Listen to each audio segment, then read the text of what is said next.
Trevor from MANBAR, thank you for coming on the show. We're here in Austin, Texas. Thanks for the southern hospitality that you've already shown to me, bringing me your MANBAR sticks. Yeah, man. It's great to be sat here talking to you, and we're going to kick it off straight away with the British-American culture clash. Love it. What is Make America Healthy Again? Yeah, so we were talking before this, and we were talking about politics, and you said that you had your Uber driver on the way up here kind of just went right into it, talking about Trump and Harris and the elections coming up. And so the Make America Healthy Again campaign is very interesting because it's Robert F. Kennedy Jr., and he has assembled kind of this super team of the right people in the healthcare space, and they are just doing an incredible job of getting the message out about kind of how, not only how screwed up our healthcare system is here, but really the underlying thesis is just let's get our kids healthy. And so no matter what side of the line you fall on politically, you've got to respect the message that they're doing and getting in front of, going on podcasts, but more importantly, getting in front of the Senate and actually shining a light on all this stuff and being given an opportunity to do so. And so they're calling out a lot of the issues in the food system here, in the healthcare system here, and asking very basic questions of why are there 3 times the ingredients in the same products in the US versus the UK or in Europe, for example. Why did the versions in the US have all these gnarly products of red and yellow dyes and stuff you can't pronounce, and 30 ingredients versus 6 or 7 in other places? And why are we, again, whatever side you fall on the vaccination stuff, especially kid vaccination, especially, it's like, why are we giving babies hepatitis B shots when the only way that you can get that is through essentially drug needles and prostitutes, sex, and it's like, why are we, just kind of basic questions of why are we doing these things? Well, stick with me just on the food front for now. Maybe we could start off with tying together, for someone like me that has no idea what's going on in America with the food system. Yeah. If you could maybe outline the fundamental problems, you've already named a few, that you see with the food industry as a whole, and then we can dive into the incentives at play and why those problems aren't being solved. There are essentially 4 companies that own just about all the food supply, all the other food companies here in the US. That's probably the top of the issue. That's problem number 1. Number 2 is just, again, the ingredients is, for whatever reason, some people have allowed a lot of ultra processed, unhealthy, no business being in food ingredients to be in food, because like take our cereals, for example. It's the more colorful you can make them, the more addictive they'll be. The more sugars you can throw in there, the more addictive they'll be. And it's really just kind of this really bad, some call it marketing, I call it manipulation of targeting kids on very unhealthy products, and just even the food pyramid of saying we need all these grains. Grains are kind of the biggest, that should be the foundation of your diet, and you should eat sparingly meat and dairy and all these foods that we've grown up, evolutionarily that's why we're here today. So it's just, at the end of the day, I think we talked about a bunch of different industries, and the food one is included. Is like, you kind of got to follow the money, and it is a way to make more money. It's a way to keep people sick, which they're in bed with the healthcare industry. And so it's very profitable for humans to be as sick as possible, as early as possible. And that, I think, is really the underlying root of all of it, unfortunately. That's the incentive structure at play. And I feel like that's a trade-off to America. As much as I love it and I want to move here, you've got everything is 1000%. And it is the hallmark of capitalism here is America. But with that comes the incentives at play of making as much money as possible, making your vapes not only addictive for adults, but how do we increase our uptake? Let's start marketing it to kids with bright flavors and colors and strawberry fusion or whatever. Sure, yeah. And I feel like that's the same with the food industry, maybe, is that it's just profit rather than quality. And I guess that's what you're trying to remedy here. Yeah, it's so I launched MANBAR, worked on it for about 2 years, and then we finally started shipping just a few months ago, about 3 months ago. And really it was just about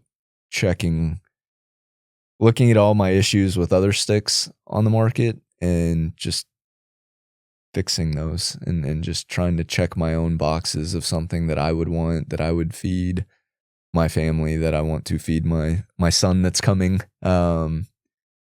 And that's what I did. And so, we came up with a regeneratively sourced, slow fermented American meat stick. And so what all that means is that we only source from regenerative ranches in the US. What is a regenerative ranch? Ooh, that's a whole other conversation, but it's basically, so regenerative agriculture is think of it as like land management principles of how to really have the healthiest soil that you can have. And from healthy soil, you can grow more nutritious grass. From more nutritious grass, you can grow more nutritious animals that can then be consumed. And so, regenerative ag is all about soil health. So it's trying to mimic nature, trying to mimic large herds of animals moving across plains. So with that, you don't know how, they no longer have hundreds of thousands of acres that they can roam across. So now it's,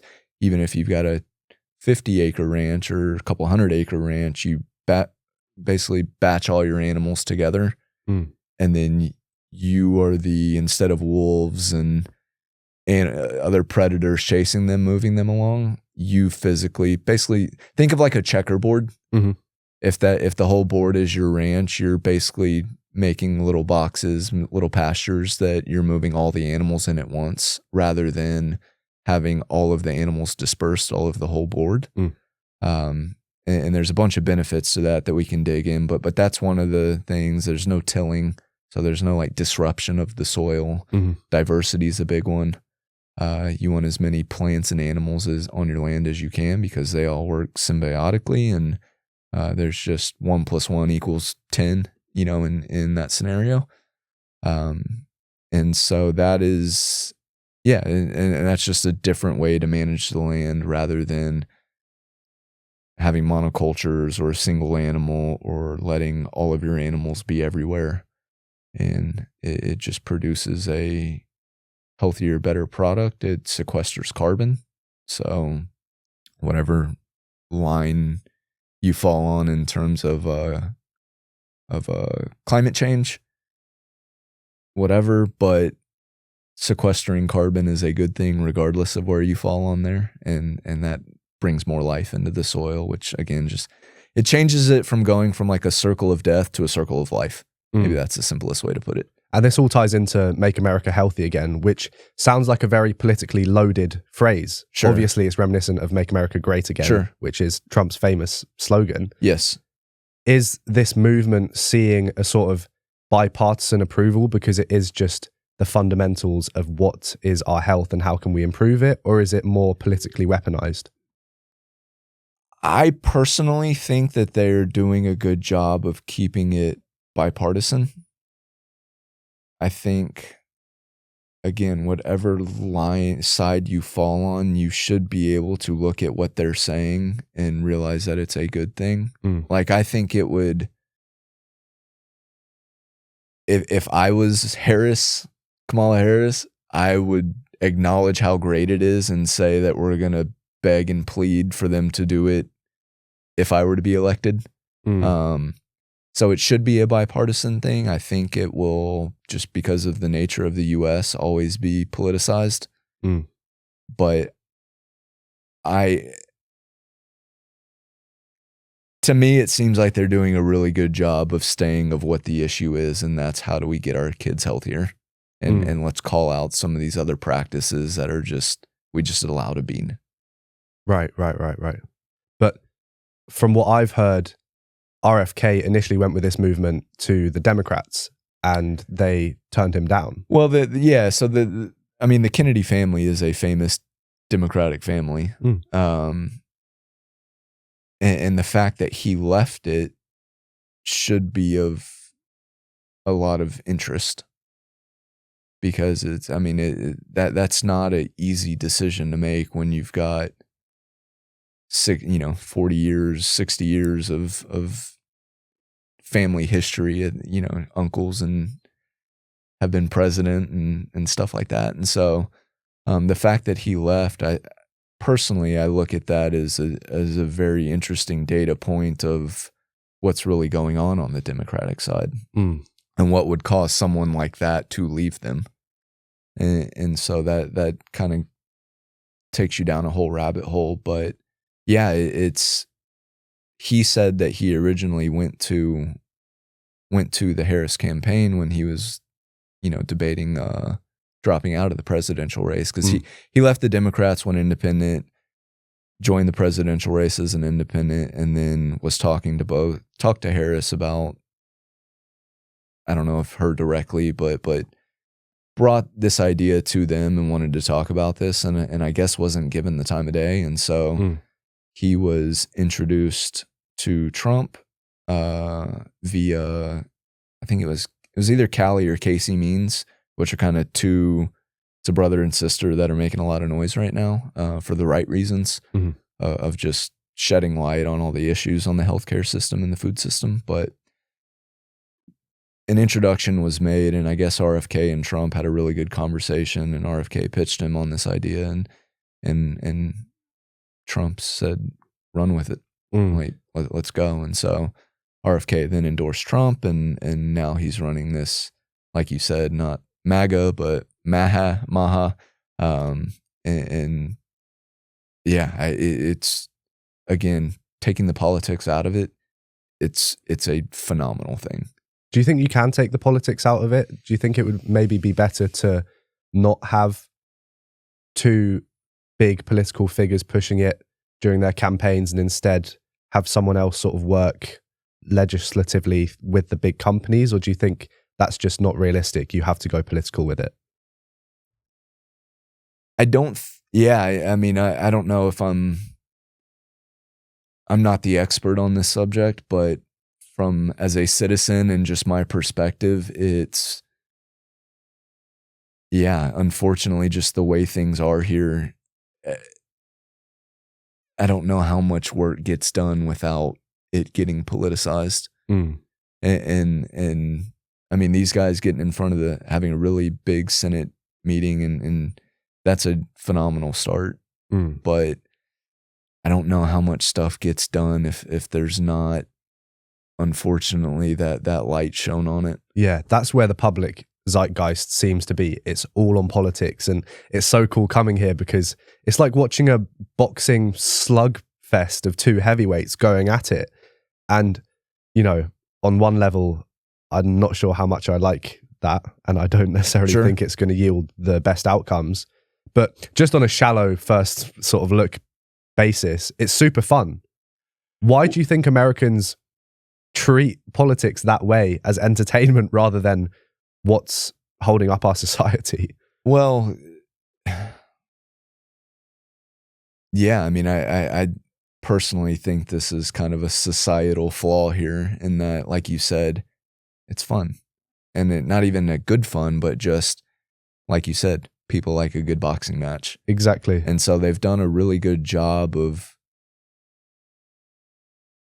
I'll just say they being like the machine, whatever that means, has done a really good job of making it about two sides and turning those two sides on each other. Do you mean the media machine? Yeah. Right. And so, yeah. And so you've got, the people with the megaphones that are the loudest, that are making the most noise, or it's us versus them. All these people hate Trump and don't realize that the same amount of people feel the same way about Harris. And so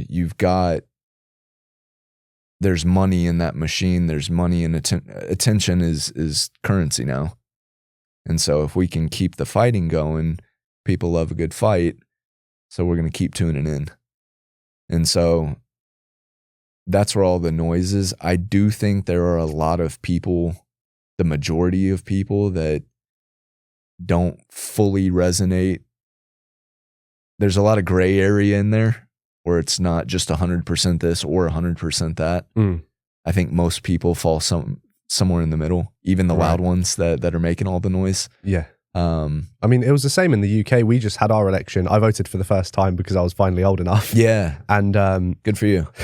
Thank you. Do you know what? That's something American as well. Just saying good for you. Yeah. In Britain, it's very much like we had a 60% voting turnout. And to your point about there being a lot of a grey area, from that 60% voting turnout, I think Labour got in with 34% of the vote, which is nothing when you consider the amount of people actually voting is 60% and their approval is 34%. Sure. They've absolutely smashed the outgoing government with fuck all people actually agreeing. And you see their first 100 days in office now, it's chaos. I saw one news story saying that their approval rating has fallen lower than the outgoing Tory government that just got absolutely pounded. Yeah. But to the point about it being fun, what I mean about that, and I know what you mean too, you alluded to it, is it's not even like a boxing match fun, because at least you get that entertainment and it's a good memory. It's like a Taco Bell fun where you fucking eat a Taco Bell and it tastes good in the moment and then you spend the next 4 days shitting it out. And I see that as a big problem. It's fun at the cost of substance. Yeah. That's a good way to put it. I mean, it unfortunately in the past, it's, and I personally see it more on the Harris side of things, where it's just everything becomes a soundbite and there's no. Do you really see that more on the Harris side? Sure. Do you not think Trump is the king of sound bites? I do, but I also think the difference is that I think there's more substance on that side. And I am not a diehard Trump. I want to make that clear. It's like I truly do try to be as down the middle as I can and find the positives and negatives on both sides. Trump is absolutely, that's a fair assessment. However, the team that he's built between Vance, who seems like a very capable, articulate person who seems to have a really good grasp on the issues, RFK endorsing him and leading this whole MAHA movement. I think Tulsi Gabbard and Vivek Ramaswamy and who's the one I'm missing? Well, but both of them seem to be very level-headed and logical and have a good grasp of the issues. Also, the way that, there just seems to be the way that they're able to convey their messages almost unemotionally, where they can stick to the issues, is interesting. And I don't really see that from the other side, and I don't see any substance from Harris, and I'm, anytime she's pressed, I'm just not seeing like any valid answers. Well, from my perspective, as someone who's not even from America, and of course doesn't have a tribe, therefore I'm not a diehard Trumper or a diehard Kamala Harris fan. The big difference that I've seen is that her side seemed to love to change the wording in our language and sort of manipulate vocabulary to agree with what they're saying. Yes. And that name calling, as you rightly say, goes on. They throw out the term racist, bigot, misogynist as much as possible. And they're right. They're correct. From 100%. Their perspective, yeah. From their perspective, because they've manipulated the language to match up with what they're saying. Right. But what I will say is that I think the right, I've seen a resurgence in that from them as well. And I think you're sort of getting this match up with the right, doing the same thing, sort of speaking their truth. And actually they're so sick of the left doing it that they've, rather than rising above them, fallen to their standards, which I think is a big shame. I can see, I don't disagree with you. I think that for me, it's like, Trump will call someone like retarded. From his perspective, they're, or from the right's perspective, it's because, like you said, those people are being retarded in the way that they're looking at things. Rather, and the other side is, the racist, bigot, whatever. So you're right. There is name calling on both sides, and maybe from the top, it's almost why it's like, let's remove Trump and Harris, even though it's their presidential race, and like look at what the people underneath them are doing. We've talked about kind of the Tulsi and RFK and Vivek, and Elon was the other one. I'm sorry, because Elon's the big one, because now there's talk of him going in and actually doing like a federal audit on where all our money's going and all the spending that the government's doing. What does a federal audit mean? That in itself is fascinating, is to actually audit the government for their spending. What does a federal audit mean? Why is it Elon that's doing that and not someone else? Well, he's probably the most, with this Twitter X acquisition, is probably, you could argue, very qualified to do it. And just as success and efficiency as a businessman. The fact that he's not in politics is also a really good reason. But yeah, I mean, that a federal audit of, the joke has always been, and it's even in movies, and like, what was it, Independence Day, they made a joke about it back way before you were born. They're like, did you really think people were paying $10,000 for a toilet? Or there'll be you'll see, a screw costing $10,000. So it's like, what's really going on? And so that's the reason for it, is just our spending is out of control. And you touched on it earlier about where are the incentives? And it's, I mean, in my opinion, there needs to be a full restructuring of government. And the fact that these guys over here, the Viveks, the Elons, Trumps, all that, are talking about, we probably need to reduce the government by 50 to 80%. That's probably right. And the other side's not talking about that. So that's interesting. And so you're just getting to, even though, back to your original name calling on both sides, yes, these guys seem to be saying and doing a lot more than this side, and the name calling and the DEI protocols that I think really started under Obama. I'm just not seeing. I'm not seeing the results of what they're saying and wanting to do. I'm not seeing positive results from that. It's interesting. Maybe that's the best way to put it.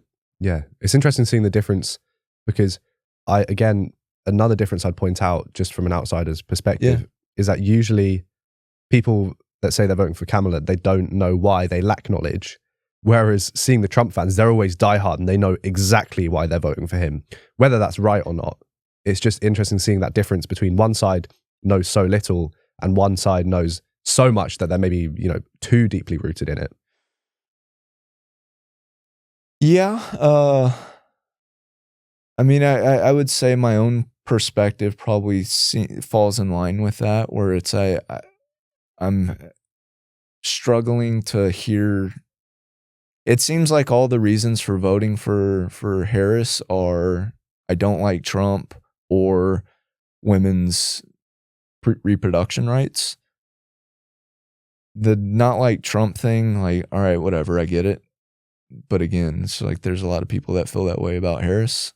And then the women's reproduction rights thing is, again, I don't consider myself an expert, and I still have a lot to educate myself on, but you know, he kind of gets blamed for Roe v. Wade, like going away, and all these their perspective is that he's anti-women's rights, and there's all these abortion-related issues because of him.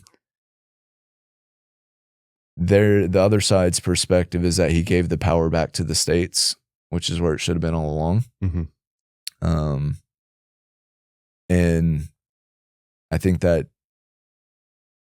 dislike of like, I know a lot of women here in Texas who are at face value, they say they don't like Trump because of the abortion stuff, and then you say, well, it's actually like you should be mad at our local government because they're the ones. Trump gave the power back to the states, and now the states are making these decisions based on.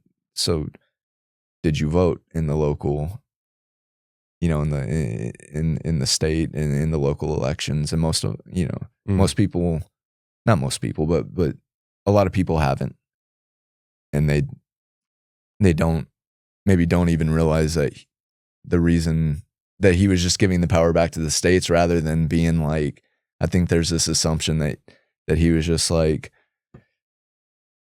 I'm going to fuck women, I'm going to take their reproductive rights away from them, and you know, middle fingers up, and that's the narrative that was spun from one side, and I from what I can tell, it just seems like it was an easy thing to attack, but the reality is giving power back to the states so that the states could make their own decisions. And now, if people are upset about that, they don't realize if something could have been done about that, why hasn't Harris done that the last 3.5 years? Why hasn't that change been made? And also, okay, what are you going to do different when you get in? And I think that's the problem with that side, is that where does she stand, and what are the answers? Like, what are you going to do? You're saying all this negative stuff about him, but you've been here the last 3.5 years. What have you done? And she has gone from being probably the most, on both sides, poorest rated vice president, to now, just because the marketing machine has been turned on, now she's like should be the candidate for president. And it's just like, it's stuff like that doesn't make sense. And I keep trying to point out that I'm not a diehard Trumper. But there's just a lot more stuff to talk about on that side, because they're kind of showing their work. And even he is, you know, a couple differences. Even he's come out and said he made mistakes during his first term. They're not going to make those same mistakes again. And that's of who he's appointed. That first term, he just went in, didn't know how to govern, and was like, who do I put in these places? And he got other people's perspective, and it ended up just being the same thing it's always been. Well, now you see kind of this team he's built of all those people we named earlier. It's like, well, that's different. And it's all good different. And then Kamala was just asked, like, what would you do differently than Biden the last couple of years? And she's like, nothing. You know, and it's like, well, that's not a good answer. You know, things aren't better now than they were 4 years ago. And so that's like the decision-making framework and the thought process behind all this, rather than just being diehard red, diehard blue. And I hope that that's how people are thinking about whatever conclusion they come to. Maybe I'm just not seeing enough things, which I'm super open to on this side. But I just hope that there's some decision-making framework going on where both sides are getting a fair shot of going into it without your decision already being made. Before we take a hard turn back to the food stuff, yeah, do you feel like you're still living in the United States or the divided states? It's always divided around election time. It's a good question though, man. There's so much. It's like differences have been weaponized so much that I think looking out it from the outside in, and if you're just looking at media and, you know, social media and all that, then it certainly looks like, you know, civil war is brewing any moment now. My day-to-day life, I would say, is great.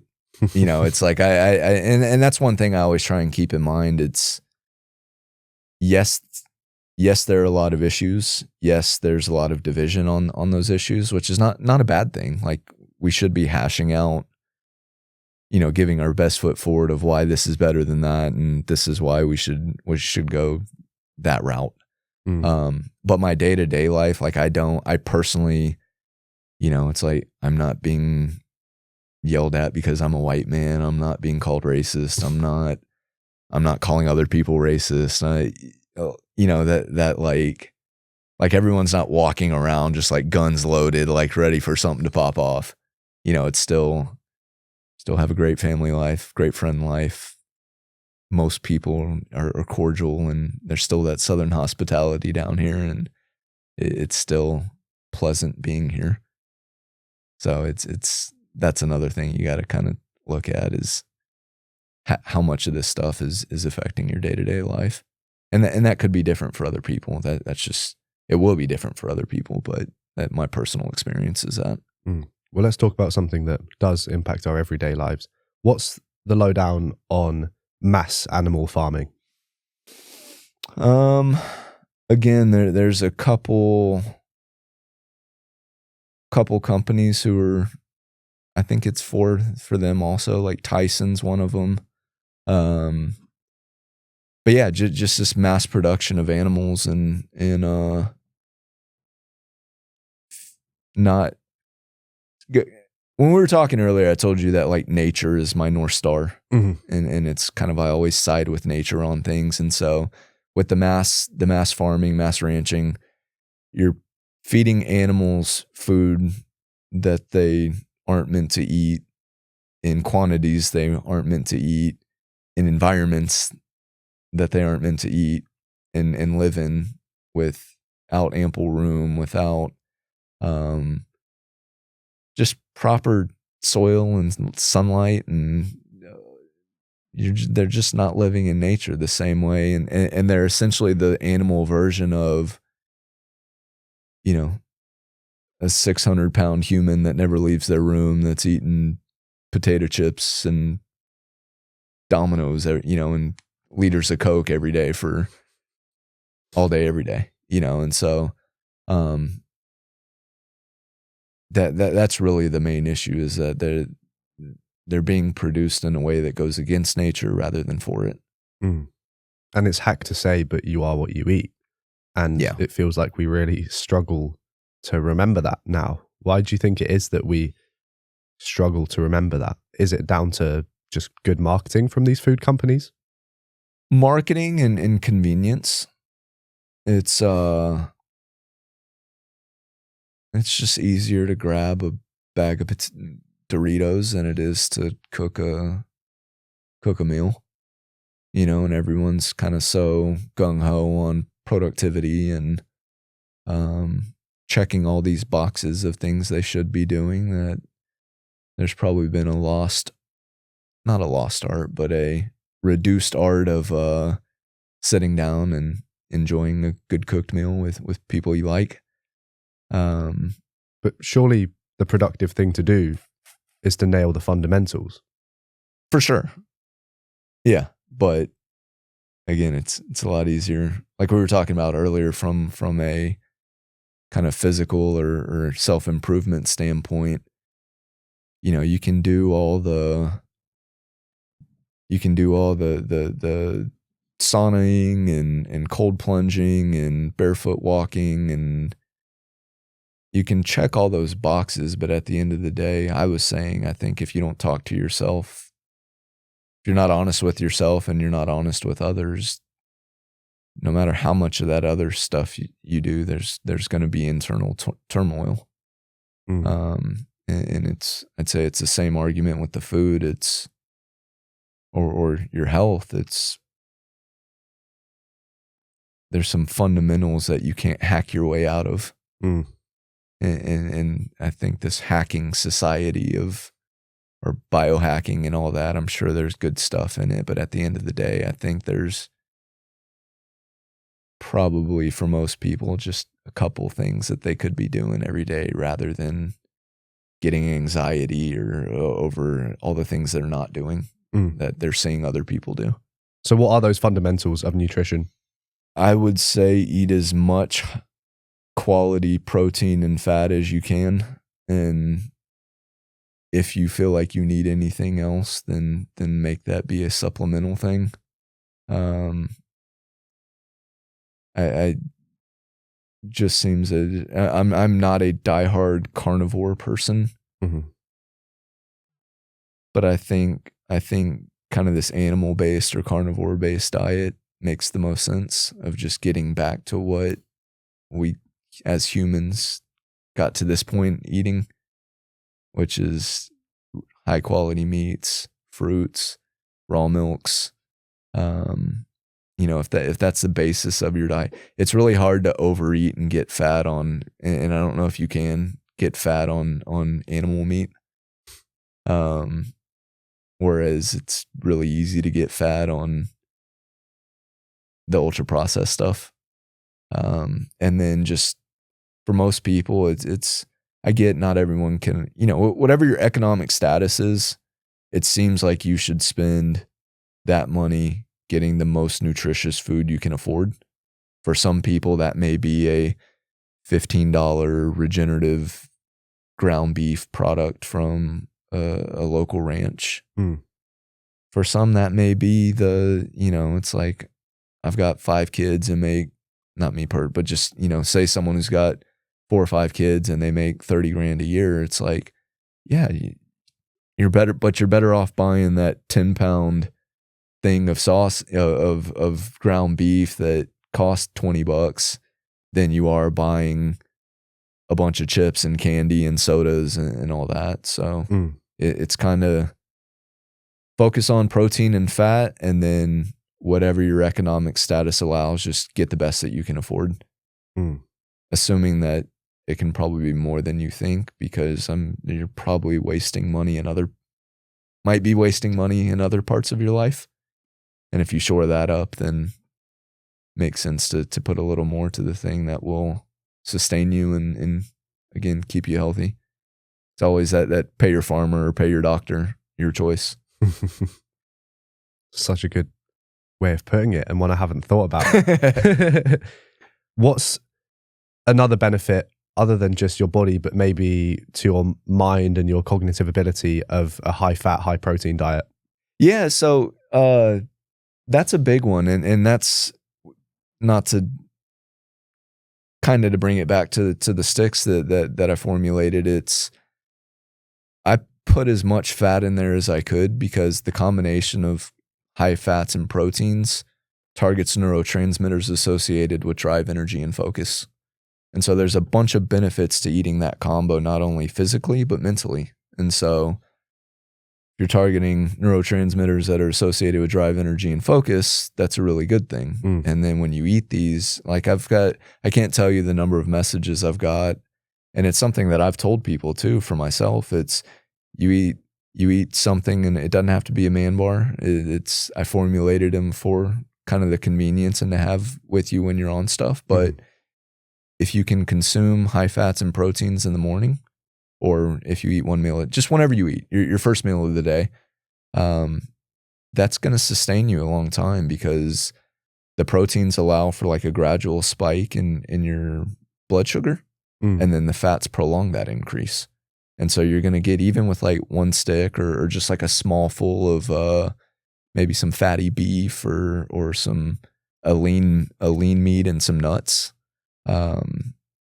that's going to give you, without much volume, 4, 5, 6 hours of just like, let's get shit done mode mentally. And then physically, you're eating less, but you're more satiated. So you've got plenty of energy physically, but does the high fat content not balance out that satiation? Because the satiation comes from the fat. But I mean, it's making you more satiated, which would potentially make you lose weight, right? But surely the fat having more calories sort of counters that. So it wouldn't necessarily be optimal for weight loss, for example.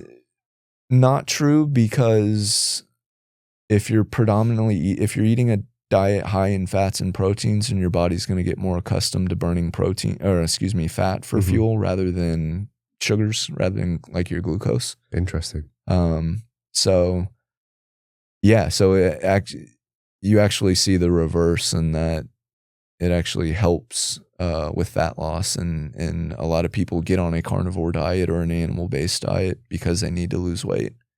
And so it's kind of a nice flywheel where mentally you're more clear, physically you've got more energy, you're giving your body the proper fuel so it runs more efficiently. It'll burn that fat, but you've got the energy to do more stuff as well. So kind of all of that leads to a leaning out effect. And that's all of this came about. Even the name MANBAR stems from, I was originally making a meat and nut bar.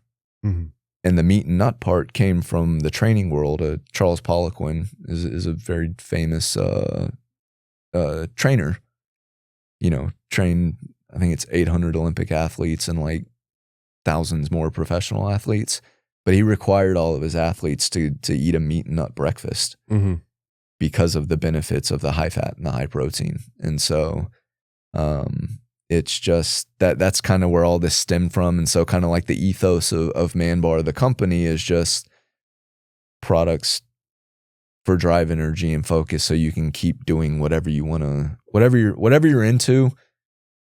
I hope there's some utility in eating a stick or high protein and fat, so that you can keep doing that better, keep doing it longer, more, whatever you want. And to ask the stupid question, if it satiates you and it's also good for you cognitively, yes, why aren't the people that are going to McDonald's for breakfast every day Einstein, jacked up Ronnie Coleman level athletes?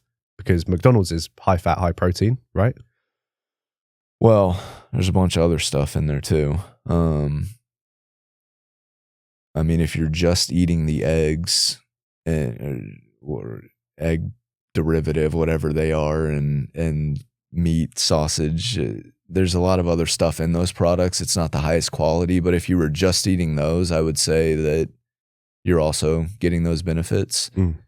There's a lot of other stuff and chemicals and processing that goes on in their ingredients, but it's also does depend on as far as like energy levels and go, it's everyone's adapted a little different. Like it's going to take your body a little time to, if you're just eating like say a carnivore diet, it's going to take your body a little bit of time to adjust to burning the fats rather than like the sugars and the carbs.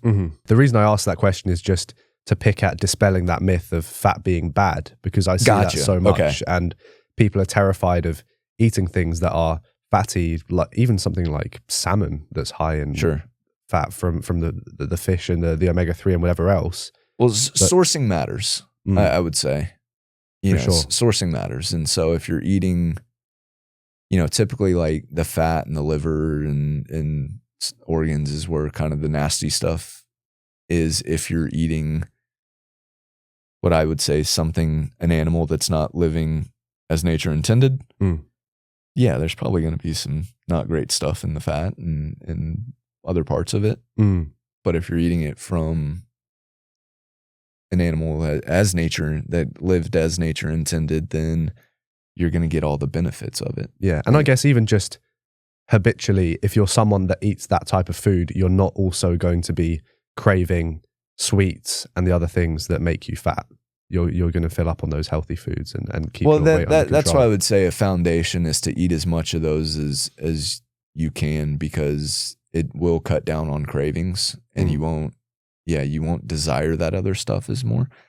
I ate some, what did I eat yesterday? I ate some, Tasha, my girlfriend, brought home a cinnamon roll. I ate part of that yesterday. Like, the point is not perfection. Mm-hmm. For me, at least, it's like, I'm not saying like dogmatic about these things. It's just, if you prioritize fat and protein from good sources, there's a ton of benefits to it, and you will are more likely to see you leaning out, you having more mental clarity, you being more energetic, you having less cravings for the other stuff. Yeah. By all means, eat the cake when it's your buddy's birthday or your birthday. That's not the point of it all.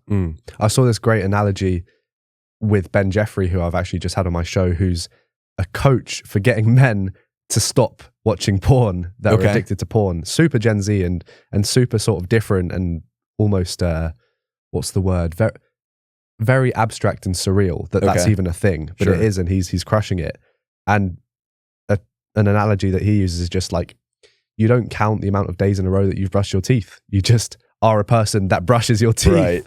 And it's funny that we don't implement that into other things, that as soon as we break our streak of not eating McDonald's or whatever it is, we sort of capitulate and break the good habits that we had and just say, oh, it's all done. I might as well just revert back to what I was doing before. Whereas actually, if you just treat everything as, I'm doing this because I'm the type of person that eats a MANBAR, I'm the type of person that eats healthy. If you have an off day or you have your friend's birthday, that's fine. And you understand that that's part of life. Life isn't this perfect, systematic process where every day you can have the same meals. It's just not realistic. Yeah, and I mean, I think it just goes into what you said. I mean, like, dopamine is an issue.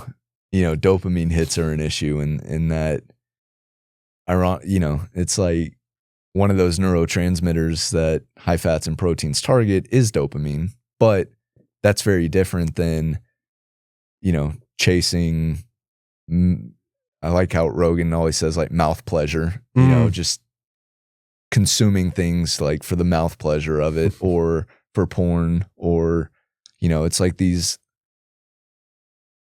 low, how do I say this?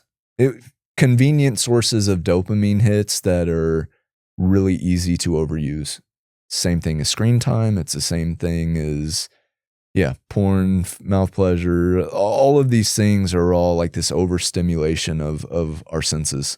And so there is discipline involved, and you've got to make a decision of what type of life you want to lead and what type of person you want to be. And I mean, at the end of the day, it's like, if you make the commitment, like you said, be the type of person that makes that commitment and follows through. Because it's just it's too easy. Like we talked about with social media, with the AI and AR and VR and all this stuff coming. If you're not disciplined about it, it's gonna be way too easy, because you think you like porn on a screen, wait till that shit's in 3D and like, there's 4 of whatever you're into in front of you, and, and like, good luck. Do you feel like we're disconnected from reality? I think seem to be heading in the wrong direction of being connected with nature.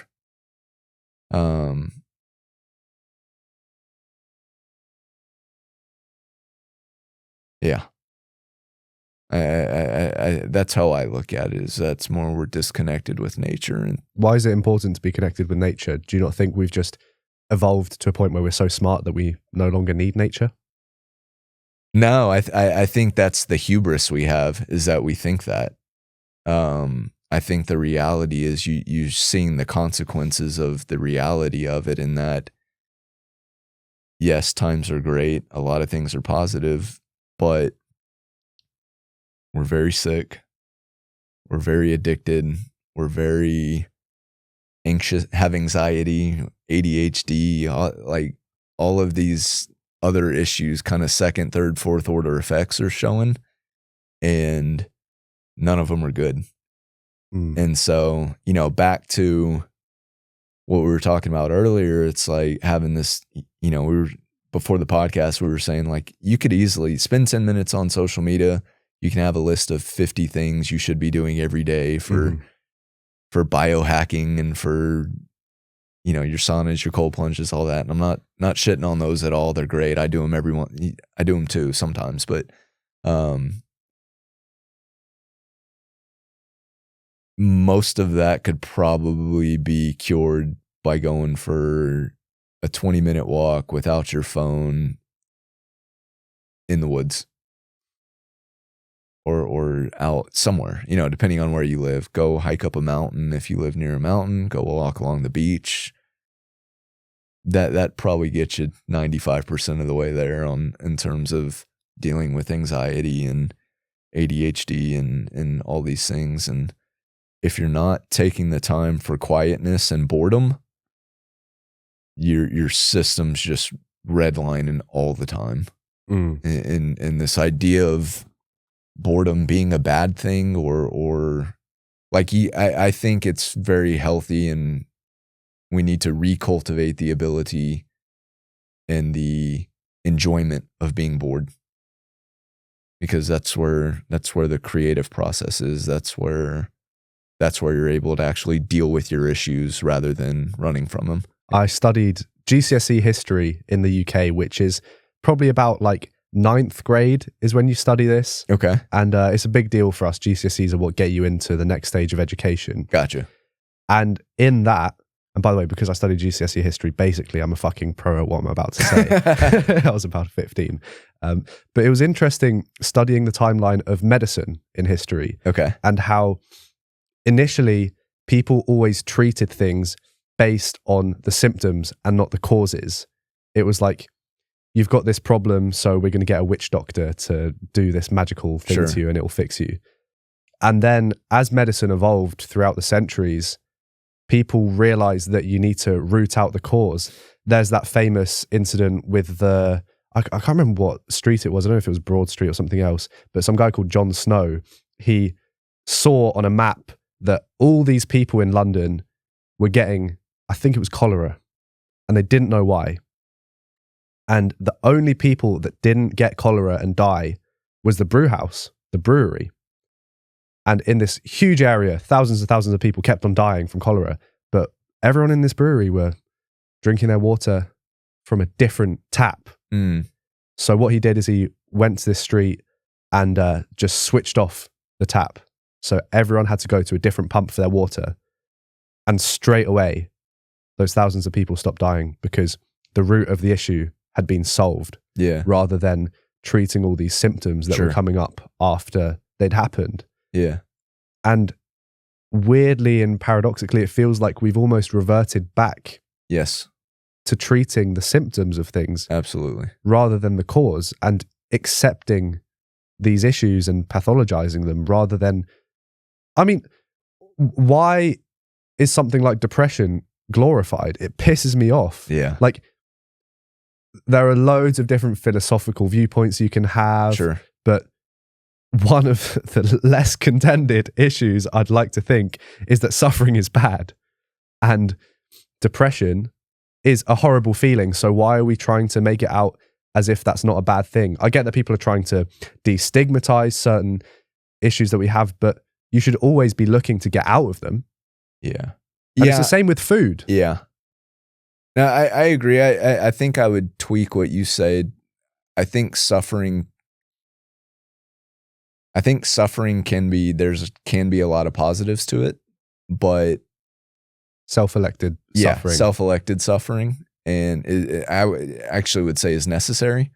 Absolutely. But yeah, the depression, the anxiety, there certainly seems to be almost like an element of wearing it with a badge of honor. Yeah. And it just being accepted as an excuse for how you're acting or being. And almost like you deserve, it's kind of like this victimhood thing. It's like you deserve extra attention because you have these things. And that, I think, flies in the face of certainly what I think, and it sounds like what you think, and a lot of other people, where it's just kind of this like,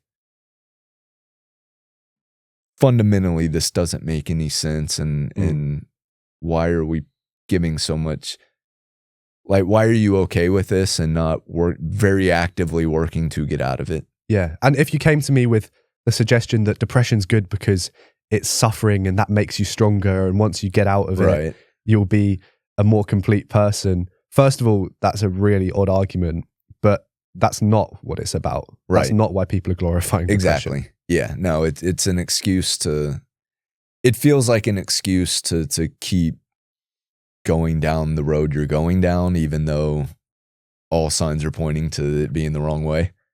But yeah, and there is a huge difference in being anxious and having anxiety, or being depressed versus depression.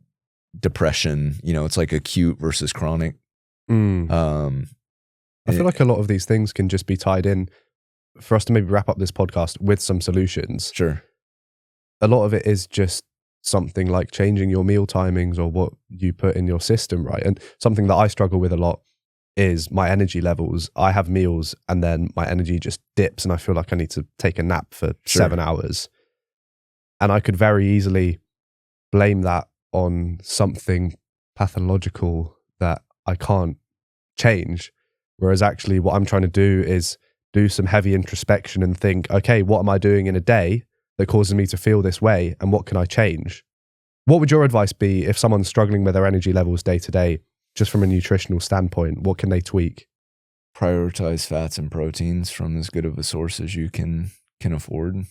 I think that would be some of this. You kind of got to look at as spokes on a wheel. I mean, if you eat a steak for lunch, or breakfast, and then the next day eat a stack of pancakes, that's an easy test to do.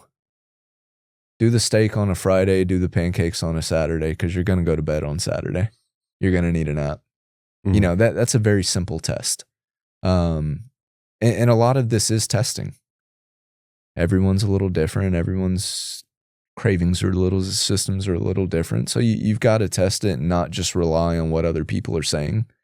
Use that as kind of your level one and then test it. I know for a fact if I eat one of those sticks and like a small handful of nuts with it, if I eat that at 8 a.m., 9 a.m., I'm good till 3 p.m. But I've tested that. Don't take my word for it, or even, it doesn't even have to be a stick. Just eat a small handful of ground beef with a small handful of nuts. See how you feel. And then go eat 4 pancakes the next day and see how you feel. In general, I think put the screen, get away from the screens and go for a walk. End your day that way. Do it during the day, but just more sunlight, more nature. That'll help. And that would be the first two things I'd say. What would you want people to take away from your work and this podcast as the biggest shift in their lives to make themselves feel better, stronger, healthier every day? Be honest with yourself. Be honest with others. And by that, I mean not even from like a vulnerability standpoint, but just have a spine, like know what your boundaries are, know what your frame is, and be able to tell people when they're infringing upon that. And I don't mean from a fighting standpoint, but just a little bit of conflict is okay. But kind of have the spinal fortitude to speak up to yourself, to your partner, to, a happy home will fix most of your problems. So I would say that communication is number one.